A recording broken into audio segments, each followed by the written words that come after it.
Hello, those of you who are here. It's me, Dr. Rosie Kuhn. Um, and it's April 8th. It's 3:30 Pacific Standard Time. I'm very nervous today. I'm nervous just about every time we do this. I feel so confident when I'm preparing, and then there's a point where I go, "Well, why am I talking about this? Who cares about this?" And I guess the the bottom line is I care about this. And so I'm talking to this camera and to those of you who are listening or will be listening about what's important to me, about spirituality, about human beings, about humanity, humbleness, humility, all kinds of things that are related to being me and being you. So what I wanted to share, first of all, was the intention of these lives and the pre-recorded videos that I do is to talk about this human dilemma situation that occurs all the time. Now, dilemmas, I've got my notes here. So if I look over this way, it's because I'm looking at my notes. But I wanted to share that dilemmas are those places in our everyday life where reality bumps up against what we want and what we say we want. So we've got this part that says, here's what I want. And then something that shows up says, yeah, but if you have this, then what about that? And that creates that dilemma. And so we're constantly in these choice points that impact us. And how do we make a choice? And a lot of people go, I don't know how to make that choice. I don't know what to do. I don't know where to go to make that choice. So I'll just let it be. I won't do anything about it. I'll just sort of sit on the fence. And then at some point, maybe it'll make itself known what I should do. So a lot of times we don't make a choice. And what I want to make clear that when we have a dilemma, we're looking at, here's what I say I'm committed to. But then here's this other commitment. And this other commitment is usually a conflicting commitment. And it's usually related to a fear. It's usually related to an egoic element, like, well, what will people think? Or how am I going to live? Or those kinds of survival, but egoic elements. The ego is all about survival. So these dilemmas are, what do we really say we want? And what gets in the way? So these conversations are how to look at this in a way that may be helpful to you to make this happen. Hi, Marge and Fred. I'm glad you guys are here. There's 4 people here now. And if you guys would say hello in the chat, it would be great to see who's here. So thank you. So I'm just giving a little introduction about what this is about, these live videos are about. So it's about dilemmas in our human life. We say we're committed to something, but then there's a conflicting commitment, and how do we choose?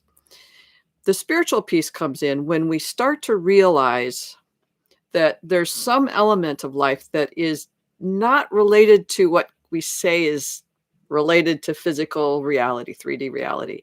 There's a sense of a spiritual, we call it spiritual, but it might be a sense of a knowing or a listening or a feeling or a sensation that says there's more than this.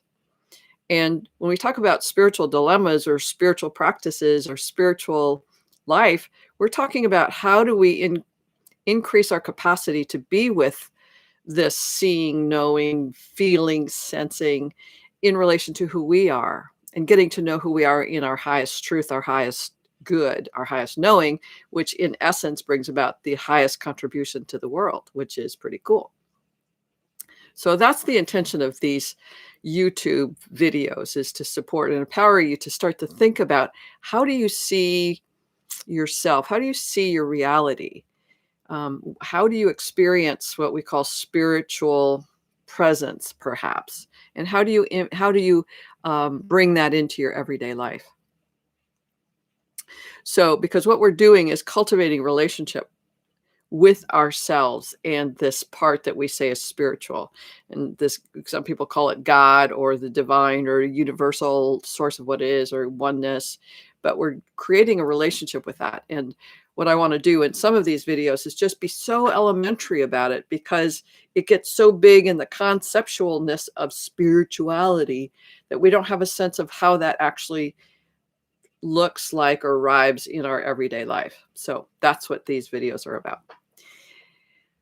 So today we're talking about how can careers, how can our careers be part of our spiritual practice? And I'm just looking again at my notes over here.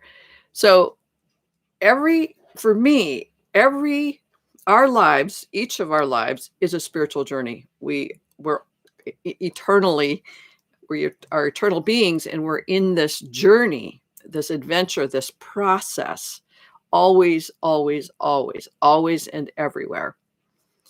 So we are on the spiritual journey. And for me, every aspect of life is a spiritual practice. So whether it's work, health, um, abundance, hi, Alicia, prosperity, um, illness, homelessness, each of these would be a spiritual practice that we take on. Parenting, marriage, those are spiritual practices in a sense that we've committed ourselves and are responsible to our heart's desire that we're here to fulfill in relation to those things. And how do we be more present to it so that we're actually cultivating and expanding our capacities to be in relationship to ourselves, in relation to our career or to our work or to our jobs or to our marriage or children or health or well-being. So each part for me of life is a spiritual practice. It's a practice where I become more conscious and more mindful of how I'm showing up every day. And I it's big work. So today we're going to talk about careers, and Marge is talking about gardening. I just planted lettuce starts and blessed each one as I put it in. Yes, that's a spiritual practice.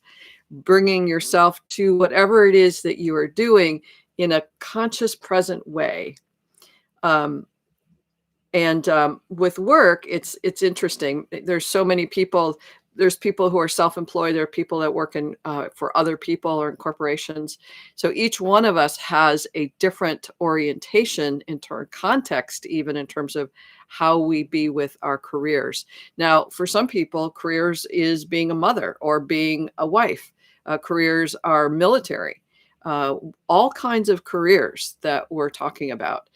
But the common denominator here is each one of us has a relationship with ourselves in relation to how we show up in our work. Alicia is getting to launch herself. I hope you don't mind me saying this, Alicia. She's launching herself into her new career, and she is so excited and passionate. She's so good at it.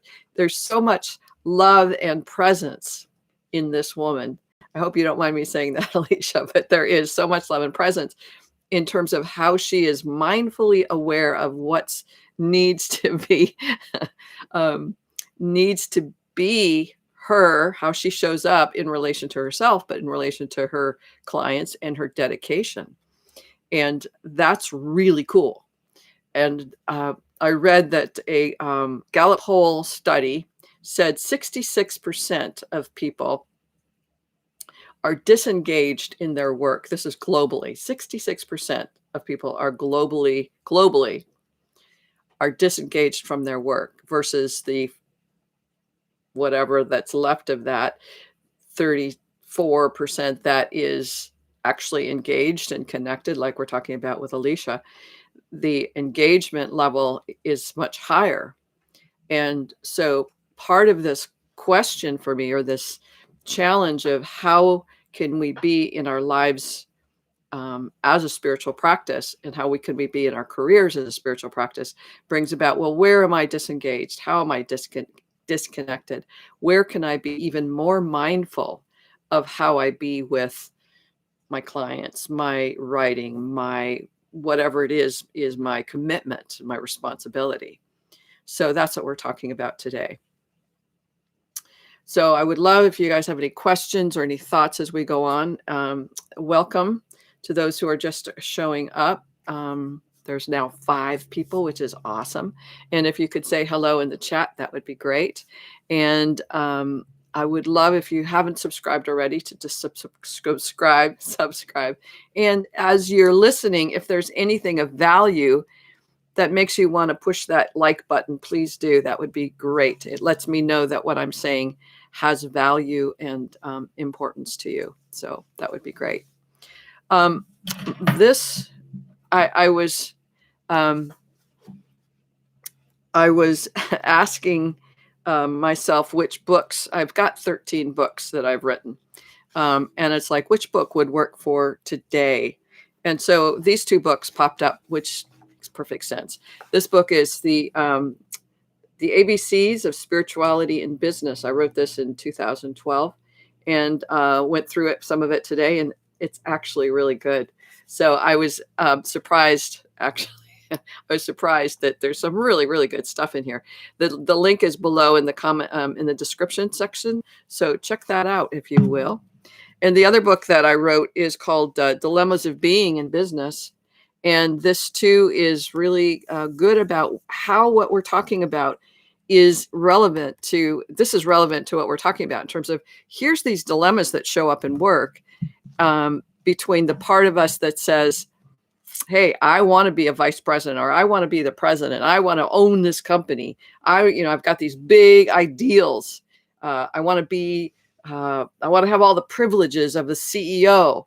Those kinds of very egoic perspectives. I want to climb the corporate ladder, or I want to climb the entrepreneur's ladder of success. And then at the same time, it's like, well, what's really true for me? What's my highest truth and my highest good?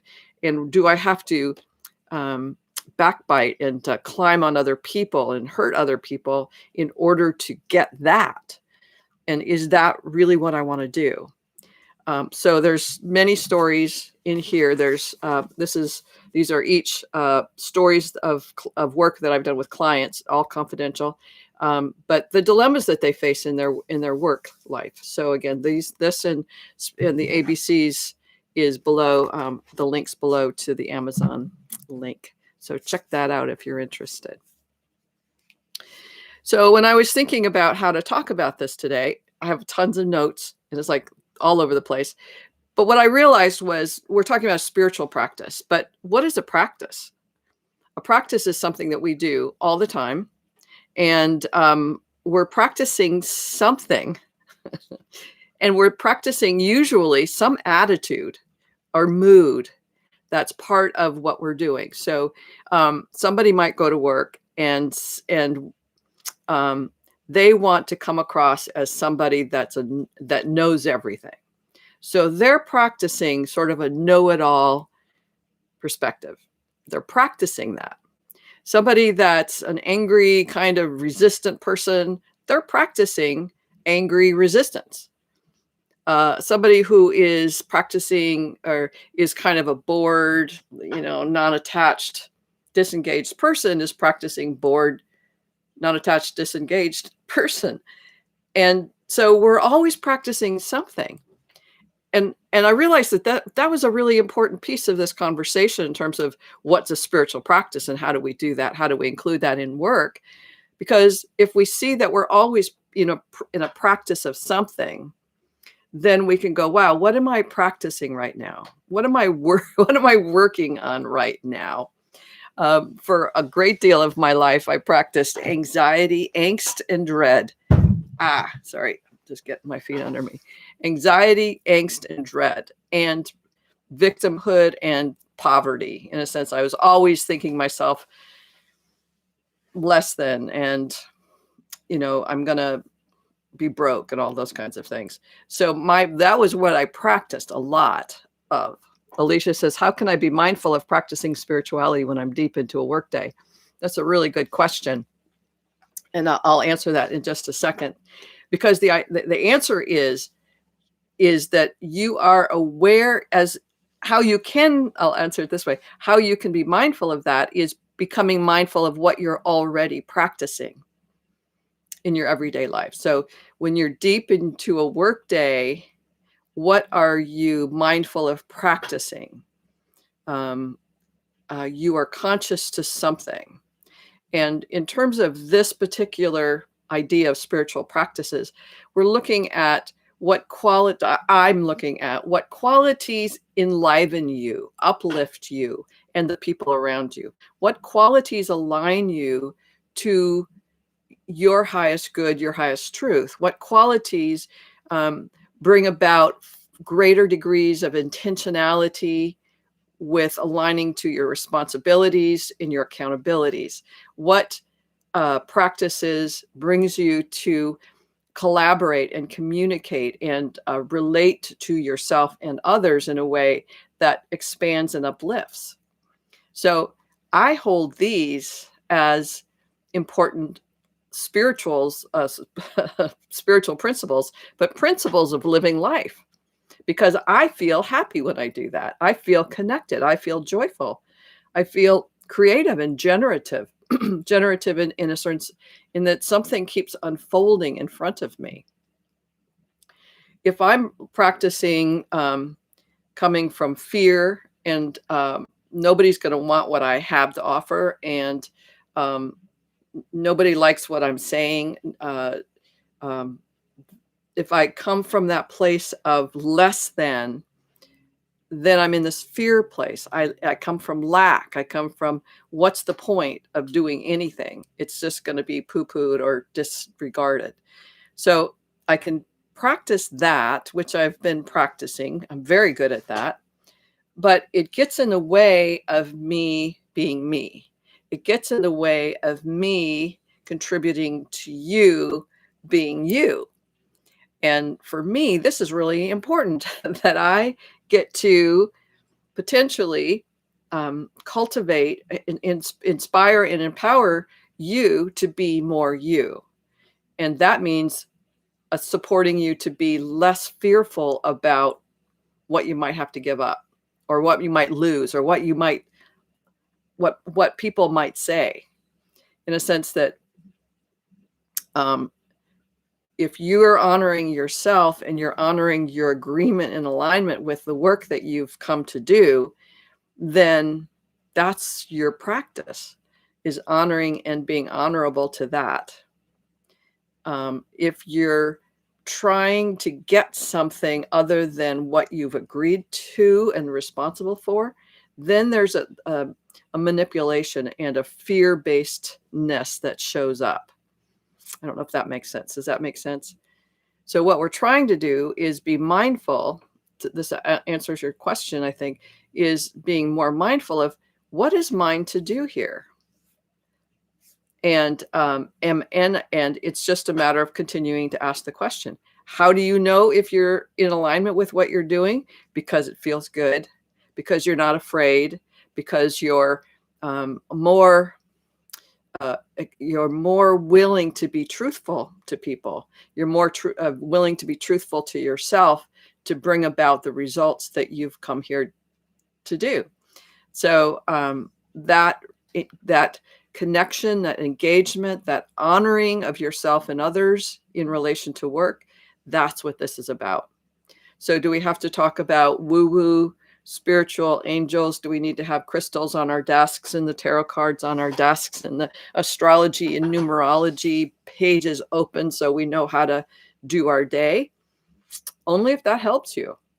But it's really this for me is really a more of a becoming more mindful of what is true for you and living in that every day. One of the thoughts that comes up for me is it's a Zen thing. Before enlightenment, chop wood, carry water. After enlightenment, chop wood, carry. Sorry. Before enlightenment, chop wood, carry water. After enlightenment, chop wood, carry water. And what that means is that the honorable practice of this individual is to chop wood and carry water. It might be that honorable work is being a CEO or a small business owner or a sole proprietor. It's the same honoring of the position and the responsibility that we engage in when we are taking that on. And the more mindful that we become, the more that we realize the value that that work brings to us. And that's what it's about. The value of the work that it brings to us. So, for instance, when I'm painting a house, painting walls, those kinds of things, I hate cleaning paintbrushes. I hate it. But it's part of a job, is to clean those paintbrushes. Now, somebody who's a house painter and loves being a house painter, they don't mind doing that. That's part of, they're in it. They want, they're part of it. And the cleaning, the bristles, it might be a very spiritual act to clean and clear those bristles. And for me, it was like, oh my God, let me just throw the thing away because it's just too hard. It's just too much nitpicky stuff. I'm not good at that. But this one day I was helping volunteer at the health center here. And I said, okay, I'll clean the paintbrushes, because I wanted to be present to the practice of that, the spiritual practice of letting go of my attachment to my interpretations. And that's a big part of this practice, is if I come to a job or I come to part of the work that I don't like, then my resistance comes up, and all of those kinds, the resistance comes up, I don't want to, you can't make me, all of that kind of stuff comes up, and I stop. But if I look at my interpretations and go, it's just a paintbrush, it just needs to be cleaned, there's nothing more to that, then I can practice letting go of the interpretations that are negative or not working. It doesn't bring joy. The negative interpretations don't bring joy. They don't bring a sense of presence to the activity. And this is an important part of most spiritual practices, is it brings our consciousness and our intentions into the present moment. Being in a sense, a quality of presence or presencing is part of the practice. When we're distracted with, I don't like this, I'd rather be doing something else. We've got our iPhones on so that we're, listening. The Facebook notifications are constantly going. We're not being present to what's true in the moment. We're not present to this experience. And I think I've said this in the previous live, is that we're here to experience this thing called humanness. And very, very few moments of our lives are we really aware of the experience we're having in the moment. We have, on occasion, if you see a sunrise or a sunset or a baby's born or you first kiss, those moments that are like, oh my God, they're awesome. They're those moments that we remember that experience. But the truth is, we're here to experience all of it, to have the direct experience of all of it. And that includes going, oh my God, I can't stand cleaning paintbrushes. It includes that because I'm having a direct experience. But that experience of, I hate this, doesn't come from just, it's a paintbrush. It's an interpretation that I make about this. It's the elements of, I can't get it all clean. It's an element of, I'm saying this now as a element of perfectionism, that I can't, it doesn't work. I can't get it clean enough, in a sense. It's going to be ruined. And so that interpretation influences how I be present to this one particular activity. So how we be present to our activities and are mindful to say, so how am I being right now? Am I being distracted? Am I being disengaged? Am I more conscious of the notifications going off on my phone? So these are all elements of this, kind of bringing it into what is a spiritual practice in relation to work. So that's a good start. Love to hear any questions or comments if you have any as I go through. This would be great. So again, what we're looking to do is grow our experience of what is in this moment, becoming more mindful of what is happening in, I'll say me, what is happening in you in the midst of work. So Alicia said, how can I be mindful practicing spirituality when I'm deep in the workday? It's what, how are you separate from yourself in the midst of your workday? That would be another question to ask. How am I separate from what I'm doing? Am I in the experience of what I'm doing? What's happening in for me? Where am I while I'm doing the work? Have I just gone away and the work is getting done? Is this work meaningful to me? If it's not, is it my work to do? But those kinds of questions get us clearer about what's the degree to which we're part of that 66% of people who are disengaged from their work. So that's a big deal. There's a statistic that says 80% of the people in the world hate their jobs. Now, the Gallup poll, which says 66 are disengaged, that's kind of a little more, it seems realistic. But to think that there's so many people that are unhappy in their work, what makes that so? And what makes that so is quite a few things. One is the sense that this work is not important. I should be doing more, this work isn't important. I'm more important than this work. I should be doing something else. I should be the one that's gotten the promotion. I'm the one that should be leading. I should be the one in control. Or the other way around. I shouldn't be doing this. I should be doing something else. There's a lot of people who are not, they've been called to do certain work, but they're not doing it. They're doing the work that they're doing. A client of mine, I'm going to call him Alan. He worked for a company in the Bay Area in the Silicon Valley, and he was in his 30s when I was working with him. He's probably in his 40s now, but we worked together for quite a while, and his intention in working with me was he wanted to leave his work. He wanted to be a leader, an inspirational, motivational speaker, leader of people that inspired them to live into their highest truth, their highest knowing, their highest purpose. And I said, great, I'd love to help you do that. And then we talked about what he was doing in his work.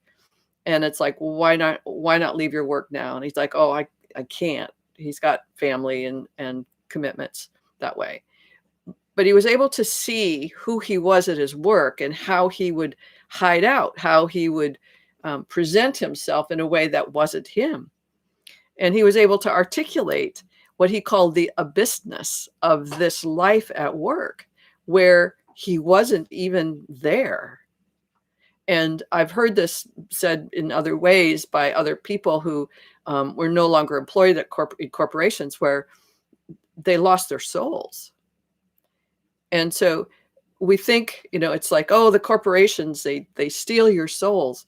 But the truth is somehow we abdicate our souls. We abdicate our thriving, flourishing, beautiful selves for something, whether it's for power, for control, for money, for privileges, prestige. And those are the questions that I'm wanting you to ask yourself. Those are the questions that I have to ask myself. Is what I'm doing about me being in my highest truth, my highest knowing, my highest contribution, or is there something else? And so quite often, before people even give themselves time to answer those questions from their heart, they're saying, yes, but I have to keep working. Yes, I have to keep paying the bills. I have to make sure my children are taken care of, or my mom. I'm sending money over to my mom who's in Europe. Whatever that is, there is a commitment to an honoring of the responsibility, which is really important. It's like, okay, great. You have this responsibility that you're honoring, and that's great.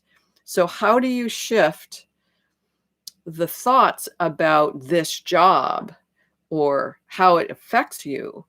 How can you shift that so that you can be more in alignment with your highest truth and your highest good and your highest knowing. Your highest contribution right now is sending money over to your family. That's honoring that agreement. And how do you do that and honor the 8 to 12 hours a day that you're spending in an environment that feels yucky or unfulfilling? So those are the kinds of questions. I keep saying that because there's thousands and thousands of moments in our lives where we are not aware of this level of clutter. And by saying, let's take our careers on, our jobs on as a spiritual practice, we become more mindful of, this is what I'm doing today. This is my agreement today. This is how I'm going to show up today in honoring myself. Excuse me. Honoring myself and honoring my company, whether it's my self-owned company or the company that I work for. Excuse me. So when we can look at that more succinctly and say, I want to be in a state of contentment or serenity while I'm at work, that's taking on a level of, this is what I want. I don't want to be in work in this place of frustration, irritability, uncomfortable, angry, frustrated, control freak. Don't want to do that anymore. It's like, okay, great. So what's those qualities of being that you want to experience while you're at work? And it might just be equanimity, balance. Doesn't even have to be joy or flourishing or thriving or creative or innovative. It might be just, I just want to have moments, more moments of serenity where I am okay and I feel good about what I'm bringing to my work. Hi, David. I'm glad to see you here. David says, perhaps what is meant to become is meant to be comes naturally, but should we force the direction that is not quite right for us? We sometimes are trying to go against our subconscious higher truth.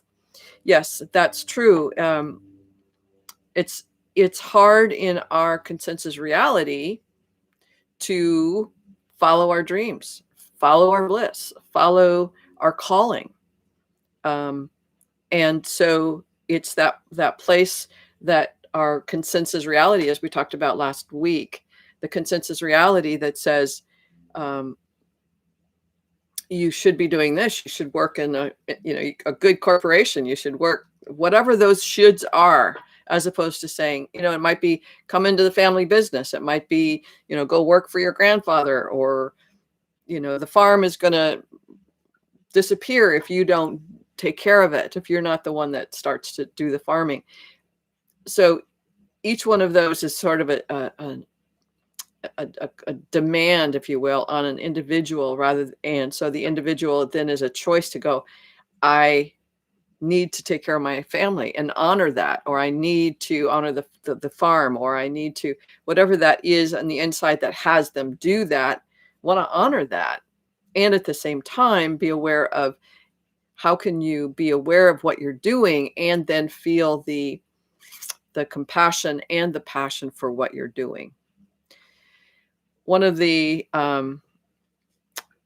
things that I read today in some of the research I was doing was the idea of that every job, there's no higher or lower. There's no better job. This is a better job than this. There's no higher or lower ranking. That if you're in a corporation, the janitor is essential. The cleaning is essential, as is the leadership is essential, and everything in between.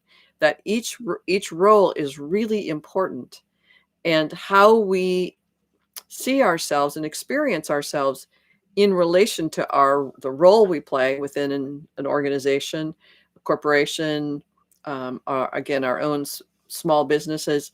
That's really important to look at. What is my role and how am I doing that? How am I taking it on? And if we have the ability, the choice to make a difference, that's awesome.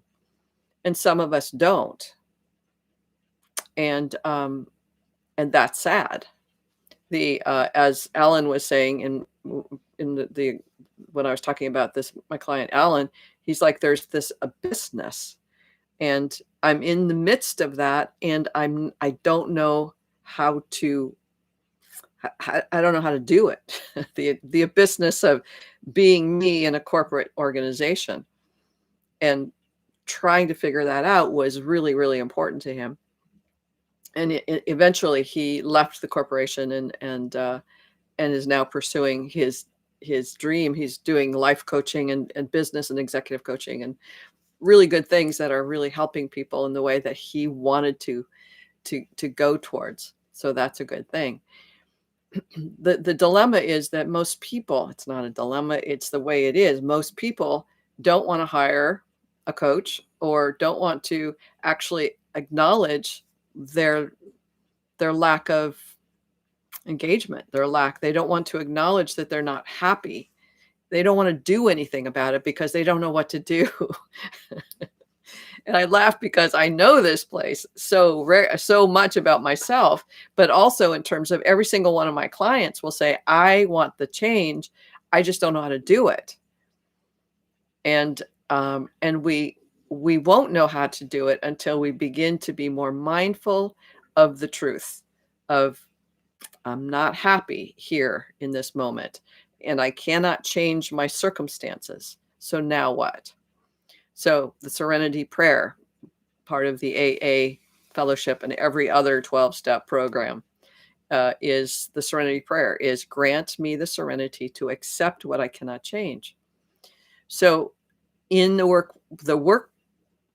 workplace, in the moment that we can't change the circumstances, we can't perhaps change the environment, we can't change the people around us, there's the acceptance of that, and there's humility in that. There's the acknowledgement of, in this moment, I admit I'm powerless over this.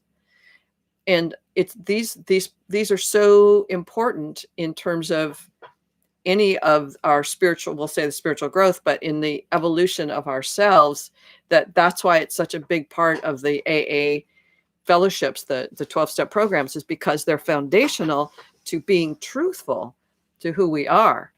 So every 12-step program, every hour, they're going to say the Serenity Prayer. And if we did that every day in our lives, every hour, we would be more mindful of, what is it here now in my work life that I can't change? What can I change? The Serenity Prayer, serenity to accept what I cannot change. I can't leave right now. My boss is who he is or she is. My employees are this way or that way. And right now I have to accept there's no change in that. The next part is, what's the courage? The courage to change the things I can. The things I can change are my attitudes, my perspectives, my judgments, my assumptions. I can change the way that I look at control. I can change the way that I work with people or work with the materials of my day. If I have the courage to look at what I can change, then I can make a difference. And I was saying before that every one of us is doing a practice. We're always practicing something, whether it's I'm practicing anger or I'm practicing resistance, I'm practicing making people happy, I'm practicing something. And if we're aware of what we're practicing, we can become aware of, is that practice actually expanding my capacities to be fulfilled in this work? And if it's a no, then I can say, okay, so what can I change to allow this work to be more fulfilling to me? Grant me the serenity to accept the things I cannot change, the courage to change the things I can. and the wisdom to know the difference. That's a really big part. But if we're aware of what we're doing and we can't change that, we can become aware of what we can change. And that's huge. That have the courage to change the things we can.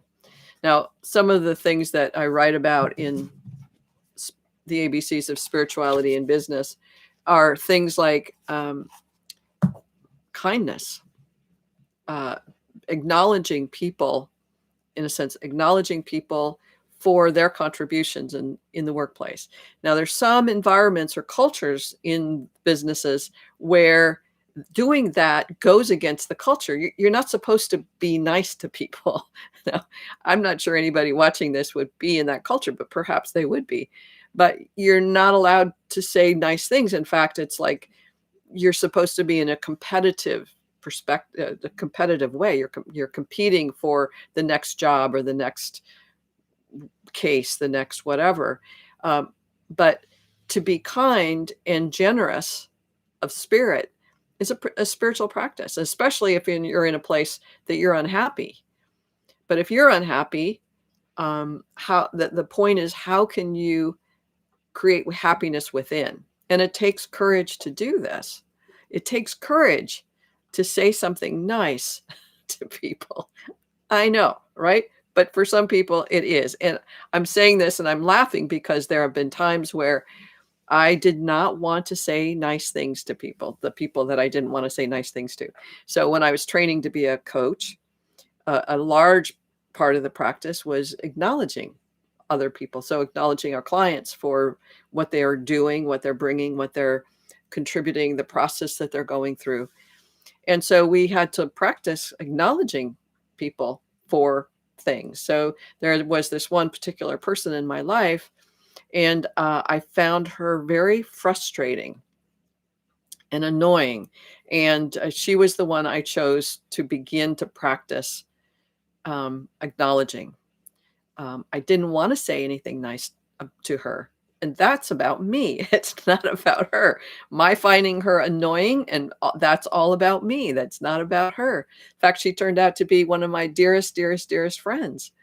But I had to get over myself. I had to get over my attitude. I had to get over those parts of myself that saw myself as better than her or righteous. And those things that created an environment that was not conducive to wholeness and love and appreciation. And if you said, "Are you about love and appreciation?" I'd say, "Absolutely," but not with that person, right? And so that's where the work began for me. One of the many millions of places where the work began was to become mindful where I was resistant to being kind. And that's a huge practice, and especially for us in the work environment. Now, there's a lot of people who don't have an issue with being kind in the work environment. It might be easy for them to do that, but it might be something else that is challenging. So for those of you who are here, if you have thoughts about what's coming up for you that might have been challenging or useful in your work environments and your careers, I'd love to hear what you have to say.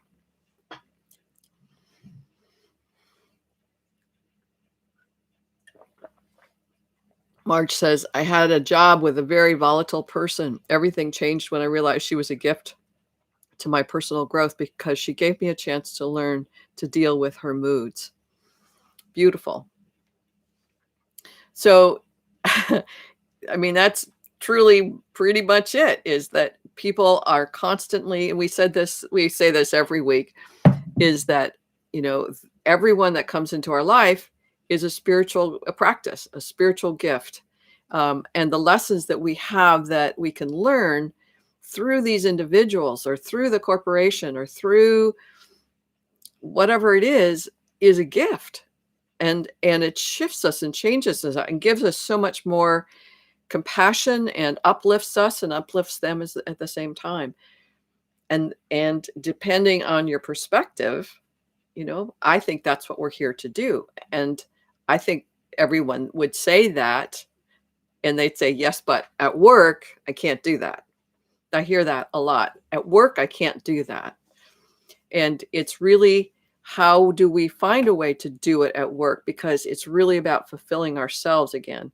It's not it in the end, we're fulfilling everybody. We're giving everybody support and appreciation and love and generative environment when we are kind and caring and can like Marge says, learn how to be with someone else's moods in a way that is compassionate. They can't do it any different. They can't do it any different. Can we? Can we do it different? Maybe. Maybe it's scary. Maybe we might fail. Maybe we might make mistakes. Maybe we hurt or maybe we get fired. We don't know. But if we don't engage with ourselves in the way that can open us up, even in the career environment, then we can make progress with ourselves. And at some point, I am a true believer in this, and that when we can make progress in these life lessons, we make progress towards our life purpose. Now, Richard Unger, who is a hand analysis fellow in the Bay Area, he's phenomenal. Actually, he's international. He says when we make progress with our life lessons, we make progress with our life purpose. Now, our life purpose is the work that we've come here in the big W work to do, in terms of it's not about the career that we're doing necessarily, being a doctor or being a lawyer or being a janitor, being a mother. It's not about that work, but there's a purpose that's coming through us that that we're fulfilling. And so when we can look at what our life lessons are, where we're challenged, where we resist is a really good place to look, because that's most likely a big place where we're hiding out and afraid. And the more that we can come out of hiding and out of that resistance and say, okay, I'm going to be courageous enough to say, what would life be like without my resistance? And that's just a great question in itself. We don't know, but to ask the question then provides an opportunity to uplift us out of those lessons, to the lessons that are challenging in one way, but take us to another level of lessons, always lessons, but at a different level. And that's what we have the capacity to do. And we're growing that capacity constantly. Any thoughts? Anything else coming? I'm looking at my notes.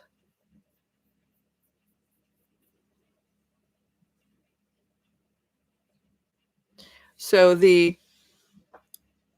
for me, in the work environment, when it's really challenging, how do I come back to myself and my sense of intention? And it's not much different, I guess. These live videos and the pre-recorded videos is part of my work. And so I have to become aware of what my intention is in doing this work. Why am I doing this? What's my responsibility here to myself and to you? And it's the same as always asking the question, what's the intention? What's my intention? I started out a couple of days ago starting to write notes for today's talk, and I have like 5 pages of notes, and it's like all I have to do is realize what's my intention here in being here with you. And part of that is just to say, hey, I'm witnessing you. I witness a lot of people being their human selves, struggling and being challenged by, how do I do me in the midst of my work? Or how do I do me in the midst of my marriage, my career, or how do I do me in the midst of my parenting or my health issues? How do I do me? And by asking the question, we become more clear about, okay, in fact, this was really helpful to me to say, how do I do me? And knowing that people have been asking that question for a long time, I'm not the only one who have asked the question. And if I can say to you, I know that that question exists in you. I know that. And so that for me gives relief, like, oh, somebody else knows that that question exists. I don't know how to do me in my relationship with my work in a way that brings about that level of fulfillment. What just showed up in my mind is people go, yes, but what about the stress? And what about the money? And what about all of those things? And it's like all of those contributing factors have to do with how do you see yourself in relation to that. In that moment, the yes, but is like, I'm powerless over this. And it's like, yes, you are, until we look at it differently. And that's what this is about, is empowering you, supporting, empowering you to empower yourself to look at this differently, to look at you differently, to look at you as bigger than and more so than just somebody who goes to work and comes home and does what they do.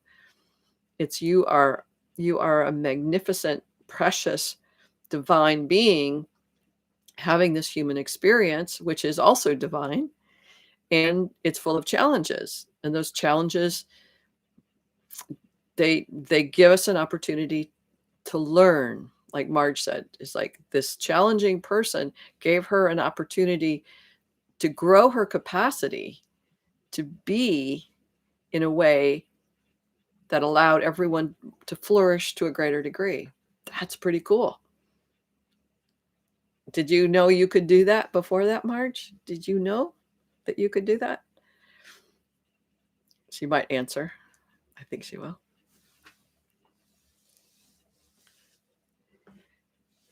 So, any thoughts? I appreciate those of you who have given me thumbs up. And if you've heard anything here that has given you an indication that there was some value so far for you, please give me a thumbs up. That would be really, really helpful. And it lets me know that what I'm saying makes a difference to you. Also, in the comments below, it would be great to hear what your challenges are, where you get stuck in terms of the I'm at work. How would it at all be possible to create a spiritual practice there? I'd love to hear what that challenge is for you. Quite often, the spiritual practice is, again, coming back to mindfulness, being conscious of what's my intention in being here today.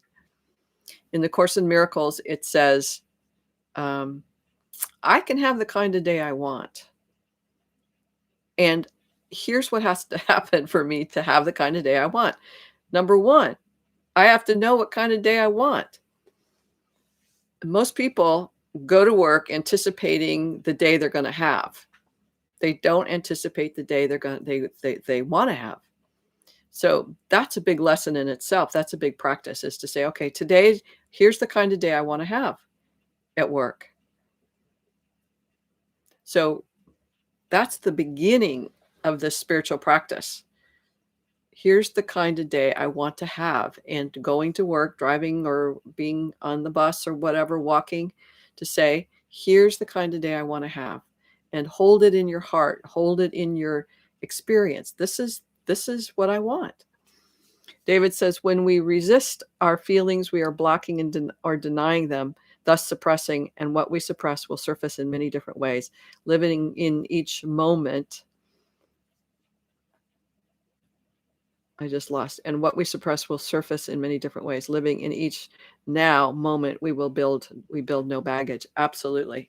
Absolutely. What we're living from 99% of the time is the baggage. Very, very rarely are we having a moment of freedom to experience ourselves. So at work, if we can go, okay, here's what I expect because of the past, the baggage, but I don't want to do that. I want the kind of day I want to have today. Then I can begin to clear the baggage. I can begin to see, oh, that's a thought that I carried from before. Oh, that's the way that I've been before. Oh, that's the way I've been taught. Oh, that's what they expect. And go, no, stop, stop, stop. And come back to this moment. And here's the kind of day I want to have. and be clear about that. And it may not go well the first time, but it's the point is it's a practice of noticing, oh, I come to work expecting it to be hard and having, feeling lonely. I expect it to be soulless. I expect all those expectations really create the reality. So to begin to say, okay, I want this kind of day, we begin to grow those muscles and those capacities to make that happen. Marge said, I didn't have anyone else in my life who stressed me like she did. What helped me was when I reminded myself to consciously bless her as my teacher. That's big work. If we could bless all the people that challenge us in our life, that's great. That's just wonderful. If we could do that, we would be honoring them, and we would be more clear about that we have lessons to learn. And that's humbling to say, I have lessons to learn from this person who's a poop head, or a person who's arrogant and hurtful, right? And we go, okay, I've got lessons to learn from this person. And once I've learned them, I'm out of here. I can go, or they'll go. I had a woman in a San Francisco office. I was coaching her, and she was talking about her boss and how hard she was. And I said, when you get this lesson, she'll be gone. And I'll tell you, within a week, she was gone. So whatever my client did, it worked, because this woman, her boss went someplace else, which was pretty amazing. But that's what happens is when we're done with the lesson, yes, somebody else will come along, but maybe there'll be easier lessons because we don't have to work so hard. We're getting the lesson. And when we're aware that, oh, we're here to learn, then we're less resistant to the learning. That's also part of this process. One other thing I say quite often is that every opportunity that we're in, whether it's our career or work or health issues, we're in an internship. I call it an internship because it's an intern goes someplace to learn things. They learn what they need to learn. And once they've learned it, they can move on. They go to someplace else usually. And so that's true for how we be in our life. Is if we're in the midst of a situation that is challenging to us, it's an internship where we're there to learn something. And in doing that, we can grow ourselves to the next level of interning. For me, that's a constant. It's a constant. Me doing these YouTube lives is an internship. I'm learning stuff about myself. I'm learning stuff about, it's not about how to do YouTube. It's how to do me doing YouTube. I'm constantly learning. David says, thoughts. The invisible enemy is more valuable than a friend. For they teach us our weaknesses. Absolutely. Absolutely. And it's that vulnerability that is I think the greatest lesson is that they teach us our weaknesses, but they teach us where we fear vulnerability. And the vulnerability is what we're constantly trying to avoid. Marge says, good one, David. So that's great. So we're constantly trying to avoid vulnerability, and the workplace can be, for some people, it's the best place. It's the home life where they feel most vulnerable, but it's that place of vulnerability within us that we're questioning and working through. That's why these YouTube lives is where I feel highly vulnerable, and at the same time, constantly practicing being present to me here and knowing that you're here too, and how to have this relationship in this very strange way. But it's a place where I can experience vulnerability and at the same time say, this is me. This is what's true. This is my experience of reality. And I want you to know what your experience is. I want you to have the direct experience of that so that you can be most likely part of the engaged and passionate and excited and playful people in your work life. That's what I want. And that will influence you, give you the greatest life ever, and influence people all over the world. What could be better? What could be better? So thanks for being here, you guys. I really appreciate it. It means a lot to me. If you haven't already, subscribe. That would be great. Like would be great. And I will see you next week. So Tuesdays, if you don't know, I have these videos that come every Tuesday on different things, and then there's these that happen at 3:30 Pacific Standard Time. So again, thanks for being here, and I'll see you next week. Okay, bye-bye.